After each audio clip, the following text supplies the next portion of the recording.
এই মুহূৰ্তত star cement present time it big breaking 15 দিন মাত্ৰ 15 দিনৰ ভিতৰত ঘৰ খালি কৰক বেদখলকাৰীয়ে অবৈধ দখলকাৰীৰ বিৰুদ্ধে এতিয়া পুনৰ প্ৰশাসনৰ সৰ্ববৃহৎ একচনৰ বাবে সাজু হৈছে 15 দিনৰ পিছত প্ৰশাসনৰ বুলডোজাৰ চলিব পুনৰ গোৱালপাৰাৰ দহিকটা সংৰক্ষিত বনাঞ্চলৰ ভূমিত অবৈধ বেদখলকাৰী এতিয়া সাৱধান হওক 15 দিনৰ ভিতৰতে ঘৰ খালি কৰি দিয়ক ভূমি খালি কৰি দিয়ক অন্যথা প্ৰশাসনৰ বুলডোজাৰ চলিব আপোনাৰ ঘৰত লৈছে মুহূৰ্তত star cement present time 8 big breaking ৰাজ্যত পুনৰ চলিব বৃহৎ উচ্ছেদ অভিযান ৰাজ্যৰ প্ৰশাসন এতিয়া পুনৰ সাজু হৈ উঠিছে বৃহৎ উচ্ছেদ অভিযানৰ বাবে 15 দিনৰ ভিতৰত বেদখলকাৰীক ঘৰ খালি কৰাৰ নিৰ্দেশ প্ৰশাসনৰ 15 দিন সময়সীমা বান্ধি দিয়া হৈছে প্ৰশাসনৰ তৰফৰ পৰা দহিকটা সংৰক্ষিত বনাঞ্চলৰ সোণাপুৰত উচ্ছেদৰ জাননী বন বিভাগৰ আৰু এই অন্তিম জাননী গোৱালপাৰা জিলাৰ বন বিভাগে জাৰি কৰিছে উচ্ছেদৰ জাননী গোৱালপাৰাৰ হাছিলাবিল ৰাজ্যখিনি দহিকটাত পূৰ্বেও চলিছিল অভিযান আৰু এইবাৰ দহিকটা সংৰক্ষিত বনাঞ্চলত পুনৰ উচ্ছেদৰ বাবে জাননী বন বিভাগৰ উচ্ছেদৰ জাননীৰ পিছতে হাহাকাৰ লাগিছে এতিয়া বেদখলকাৰীৰ মাজত ৰমজানৰ ৰোজাৰ মাজতে জাননী পোৱাৰ পিছতে এক প্ৰকাৰ কাদুনত ভাঙি পৰিছে একাংশ বেদখলকাৰী আমি পুনৰ জনাইছো এই মুহূৰ্তত এটা ডাঙৰ খবৰ ৰাজ্যত অবৈধ বেদখলকাৰীৰ বিৰুদ্ধে চৰকাৰৰ বৃহৎ একচন অব্যাহত আছে মুখ্যমন্ত্ৰী ডক্টৰ হিমন্ত বিশ্ব শৰ্মা ইতিমধ্যে এই কথা উল্লেখ কৰিছিল যে অবৈধ বেদখলকাৰী কোনো কাৰণত ক্ষমা কৰা নহব এফালে দেশৰ গৃহমন্ত্ৰীৰ অসম আগমনৰ পিছতে দেশৰ গৃহমন্ত্ৰীগৰাকীয়ে যেহেতু ৰাজহুৱা ভাষণতে ইতিমধ্যে উল্লেখ কৰিছিল সেই কথা স্পষ্টকৈ যে এটাকৈ বাংলাদেশী চিনাক্ত কৰা হ'ব এটাকৈ বাংলাদেশী খেদুৱা হ'ব এটাকৈ অবৈধ বেদখলকাৰীক চিনাক্ত কৰা হ'ব অসমৰ ভূমি বেদখলকাৰীৰ পৰা মুক্ত কৰিবই লাগিব দেশৰ গৃহমন্ত্ৰীৰ সেই মন্তব্যৰ পিছতে এতিয়া ৰাজ্যত উচ্ছেদ অভিযানৰ বাবে পুনৰ সাজু হৈ উঠিছে বন বিভাগ আৰু এইবাৰ প্ৰশাসনৰ উচ্ছেদ অভিযান চলিব পুনৰ গোৱালপাৰাৰ দহিকটা সংৰক্ষিত বনাঞ্চলত থকা অবৈধ বেদখলকাৰীৰ বাবে ইতিমধ্যে 15 দিনৰ ভিতৰত ঘৰ খালি কৰাৰ নিৰ্দেশ দি জাননী জাৰি কৰিছে আৰু লিখিত জাননী প্ৰতিটো পৰিয়ালক যিসকলে চৰকাৰী ভূমি দখল কৰি আহিছিল দহিকটা সংৰক্ষিত বনাঞ্চলৰ ভূমি দখল কৰি আহিছিল প্ৰতিটো পৰিয়াললৈ প্ৰশাসনৰ তৰফৰ পৰা জাননী জাৰি কৰা হৈছে ঘৰে ঘৰে বেদখলকাৰীৰ হাতত দিয়া হৈছে গোৱালপাৰা বন বিভাগৰ এই জাননী গোৱালপাৰা বন বিভাগৰ তৰফৰ পৰা লাভ কৰা এই জাননীৰ পিছতে এতিয়া হাহাকাৰ লাগিছে অবৈধ বেদখলকাৰীৰ মাজত কাদুনত ভাঙি পৰিছে অবৈধ বেদখলকাৰী এতিয়া ৰোজাৰ মাহ পবিত্ৰ ৰমজান মাহ গতিকে এই ৰমজান মাহত ৰোজাৰ সময়ছোৱাত তেওঁলোক ক'ত যাব ক'ত থাকিব চৰকাৰক ব্যৱস্থা গ্ৰহণৰ দাবী উত্থাপন কৰি ওলাই আহিছে এতিয়া লোক এক প্ৰকাৰ আৰক্ষী এতিয়া বন বিভাগৰ লোক ইতিমধ্যে হস্তম হৈ আছে কোনো কাৰণত 15 দিনতকৈ অধিক সময় নিদিয়ে 15 দিনৰ ভিতৰতে ঘৰ খালি কৰিবই লাগিব নিজৰ সকলো হা সম্পত্তি যিসমূহ হা সামগ্ৰী আছে ঘৰৰ ভিতৰত সকলো হা সামগ্ৰী তালি টুপলা বান্ধি এৰি দিব লাগিব দহিকটা সংৰক্ষিত বনাঞ্চলৰ ভূমি দহিকটা সংৰক্ষিত বনাঞ্চলৰ অন্তৰ্ভুক্ত সোণাপুৰত এইবাৰ চলিব অভিযান বহু অবৈধ বেদখলকাৰীয়ে দহিকটা সংৰক্ষিত বনাঞ্চলৰ সোণাপুৰত বৃহৎ এলেকা দখল কৰি ৰাখিছিল অবৈধ বেদখলকাৰীয়ে দীৰ্ঘদিন ধৰি এই স্থানত ভূমি দখল কৰি আহিছিল গোৱালপাৰা হাছিলাবিল ৰাজ্যখিনি আদি কেইবাটাও প্ৰান্তত উচ্ছেদ অভিযান চলিলে দহিকটাত চলিছিল উচ্ছেদ অভিযান গতিকে এই উচ্ছেদ অভিযানৰ পিছত কিন্তু সোণাপুৰত যিসকল অবৈধ বেদখলকাৰী আছিল তেওঁলোকক প্ৰথম পৰ্যায়তো নিৰ্দেশ দিয়া হৈছিল ভূমি খালী কৰিবৰ বাবে কিন্তু প্ৰশাসনৰ নিৰ্দেশ অমান্য কৰি দীৰ্ঘ সময় ধৰি এই লোকসকলে এই স্থানত বসতি স্থাপন কৰি আহিছিল ক'ৰ পৰা তেওঁলোক আহিছে ক'ৰ পৰা তেওঁলোকক কোনে এই স্থানত সংস্থাপন দিছে এই কথা আচলতে অজ্ঞাত প্ৰশাসন আৰু যাৰ বাবে প্ৰশাসনৰ তৰফৰ পৰা তেওঁলোকক অন্তিম সময়সীমা বান্ধি দিয়া হৈছিল মাত্ৰ 15 দিনৰ ভিতৰত ঘৰ খালী কৰাৰ নিৰ্দেশ দিয়া হৈছিল কিন্তু সেই নিৰ্দেশৰ পিছতো দহিকটা সংৰক্ষিত বনাঞ্চলৰ ভূমিত বসবাস কৰা সোণাপুৰৰ এসকল অচিনাক্ত লোকে ভূমি খালী কৰি নিদিয়াৰ পিছতে এবাৰ অন্তিম জাননী আহিছে সোণাপুৰৰ অবৈধ বেদখলকাৰীলৈ মাত্ৰ 15 দিনৰ সময়সীমা ধৰি দিয়া হৈছে প্ৰশাসনৰ তৰফৰ পৰা মাত্ৰ 15 দিনৰ ভিতৰতে চৰকাৰী ভূমি খালী কৰিব লাগিব, ঘৰ দুৱাৰ ভাঙি এই স্থান এৰিব লাগিব। ক'ত যায়, কি কৰে, ক'ত থাকে তেওঁলোকৰ কথা, কিন্তু অসমৰ কোনো ভূমিত যে অচিনাক্ত লোকে চৰকাৰী ভূমি যে দখল কৰি থাকিব নোৱাৰিব, সেই কথা দেশৰ গৃহমন্ত্ৰীয়ে নিৰ্দেশ দিছিল। আৰু দেশৰ গৃহমন্ত্ৰীৰ নিৰ্দেশৰ পিছতে এতিয়া অসম চৰকাৰৰ নেতৃত্বত অসমৰ প্ৰশাসনে ৰাজ্যৰ প্ৰান্তে প্ৰান্তে অবৈধ বেদখলকাৰীৰ বিৰুদ্ধে অভিযান অব্যাহত ৰাখিছে।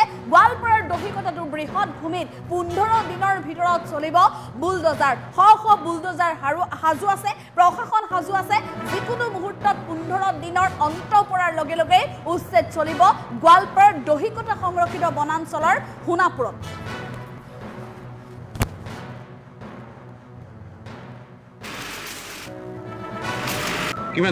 বাষট্টি চনৰ পাট্টা হৈছে 75 চনত নাকি এই ফৰেষ্ট হৈছে আর কি। সেই আগতো থৈ গৈছিল, 3 মাহ আগত উচ্ছেদ করছে, আমাক থৈ গৈছিল পাট্টা গিলা। আজি আমাক নোটিশ দিবা হৈছে আর কি।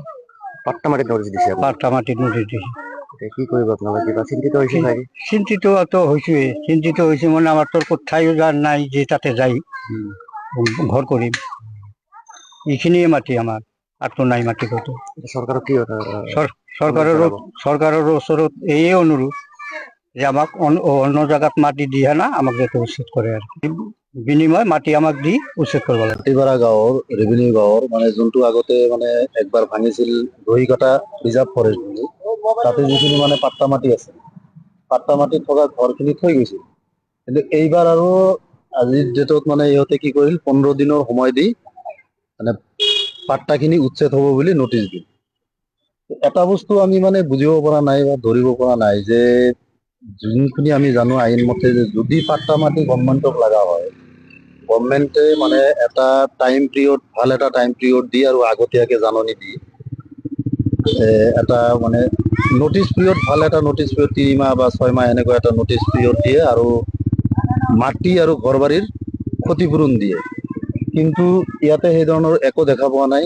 ইয়াতে যোনটো আছে খালি যে ফৰেষ্টৰ মাজত পাট্টা, সেই হিচাপত মানে এইবিলাক ইভেকশ্যন হ'ব বুলি দিছে। কিন্তু ইয়াতে আৰু এটা বস্তু মোৰ ক'বলগীয়া, ফৰেষ্টে কৈছে যে 1971 চনৰ পৰা এইটো দহিকটা ৰিজাৰ্ভ ফৰেষ্ট আছে, কিন্তু 1960 বা 59, 61 এনেকুৱা এইবিলাক হ'ল পাট্টা। যদি মানে 73 ৰিজাৰ্ভ হৈছে আৰু 59 বা 60 পাট্টা হৈছে, মই যিমান দূৰ বুজি পাওঁ যে পাট্টাৰ ভেলিউটো বেছি।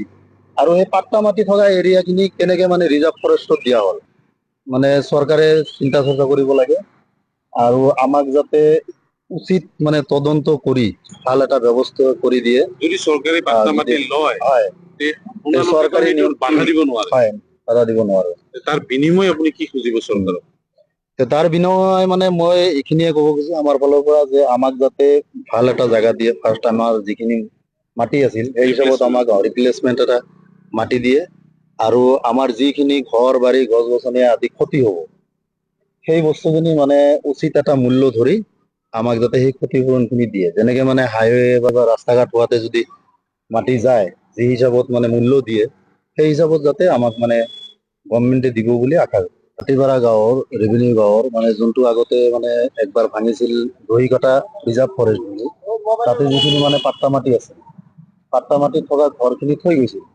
কিন্তু এইবাৰ আৰু আজিৰ ডেটত মানে ইহঁতে কি কৰিল, 15 দিনৰ সময় দি মানে পাট্টাখিনি উচ্ছেদ হ'ব বুলি নোটিছ দিল।